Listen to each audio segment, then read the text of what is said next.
The Leaky Pot. The air was brisk in the early hours of a late autumn morning in Pine Hollow, a sleepy town where the rhythm of life still moved with the sun. Golden leaves danced across the gravel driveway of an old weather-beaten farmhouse that had stood tall through generations.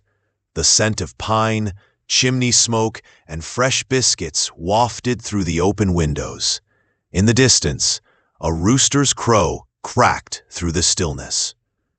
Inside, Luke, a 12-year-old with sandy blonde hair and a restless mind, yawned wide as he pulled on his flannel shirt. He could hear the steady creak of the front porch swing, his grandpa's usual morning post. "Morning, Grandpa," Luke mumbled as he stepped outside, holding 2 mugs of hot cocoa. The older man took one, nodding in thanks. Grandpa Henry was a sturdy figure, with silver-streaked hair tucked under a weathered cap, his eyes always warm, always watching. "You sleep well, son?" he asked, sipping from his cup. Luke shrugged. "Had a weird dream about a leaking boat," he said, chuckling. "Felt like I was bailing water all night." Grandpa chuckled. "Dreams got a funny way of talking. Maybe it's trying to teach you something." Luke raised a skeptical eyebrow. "About leaky boats?" Henry smiled, but didn't answer. He stood and stretched, joints cracking, like the old porch boards beneath his boots. "You mind helping me water the west row of apple trees?" Luke nodded and trotted over to the well. Sitting beside it was an old clay jug, misshapen, patched in places, and clearly cracked. Luke frowned. "Why don't we use one of the newer ones?" Grandpa Henry took the jug carefully, filling it from the well. Water immediately began to seep through a long, crooked crack down one side. Luke sighed. "Grandpa, seriously, this thing leaks like crazy." Henry just smiled. "She served us a long time, son. Let's take a walk." They walked the winding path toward the west orchard, the sunrise painting the fields in amber light. With every step, water dripped from the old jug, darkening the dry dirt behind them. Luke kept glancing at the puddles forming with each drop. By the time they reached the last tree, only half the jug was left. "See? Half of it gone," Luke pointed out. "We should just throw it out." Grandpa set the jug down beside the tree and turned. "Come on, let's walk back the way we came." Confused but obedient, Luke followed. As they retraced their steps, Henry pointed to the left side of the path. "Take a look there." Luke paused.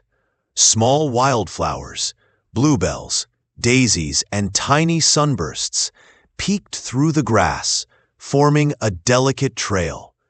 The petals still glistened with the morning's dew. "These weren't here last week," Luke said. "They're here now," Grandpa said. "Been coming up for a while, right where that jug leaks." Luke was silent.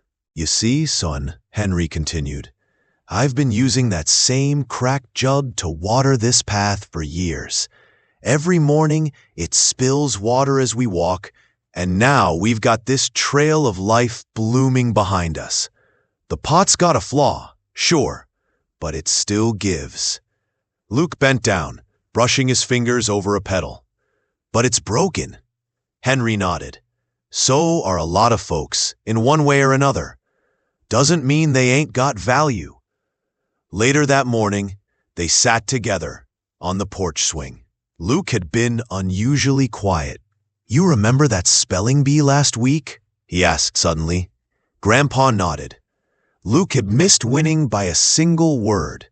He hadn't spoken much about it since. "I felt dumb," Luke admitted. "Like maybe I'm just not cut out for that kind of thing." Henry rocked the swing gently. That's what you think your crack is? Luke shrugged. You know, the folks who do big things in life, most of them lost a few B's, tripped over a few cracks, forgot some answers along the way. Doesn't mean they stopped giving their best. Luke looked up. So, you think it's okay to be a leaky pot? Henry smiled. I think we're all leaky pots, one way or another. The trick is learning how to leak in the right places. Days passed, and autumn deepened. Luke found himself returning to the cracked jug, now viewing it with a kind of reverence. He started using it without complaint, even humming sometimes as he walked the path. One afternoon, he came running up the porch steps, breathless. "Grandpa, Mr. Walters from church saw the flower trail, said it was beautiful, and asked who planted it." Henry chuckled. "Told you that jug had a gift." A week later, a light frost kissed the fields. The flowers were still hanging on, though a bit more delicately now. Luke walked the path alone that morning, carrying the jug carefully in both hands. When he reached the final apple tree, he looked back. The sunlight was spilling over the trail of flowers, imperfect, uneven, but real. Made by something flawed, made by something that gave anyway. He sat under the tree for a while, the jug beside him. Then, quietly, he reached into his backpack and pulled out a notebook. On the first page, in blocky letters, he wrote, "What you think is a flaw might just be the way you water the world." That evening, back on the porch, Luke shared the line with Grandpa. Henry leaned back and smiled, a faraway look in his eyes. "Now that," he said, "sounds like something worth remembering." The wind carried the scent of leaves and earth. The porch light flickered on, and in the gentle hum of the closing day, 2 generations rocked together on an old wooden swing. A boy learning his strength, and an old man who'd always known. Somewhere down the lane, petals trembled in the breeze, small, soft, and blooming from every drop that had once seemed wasted. Hope you enjoyed the story and learned something new. Subscribe our channel for more interesting and life-learning stories.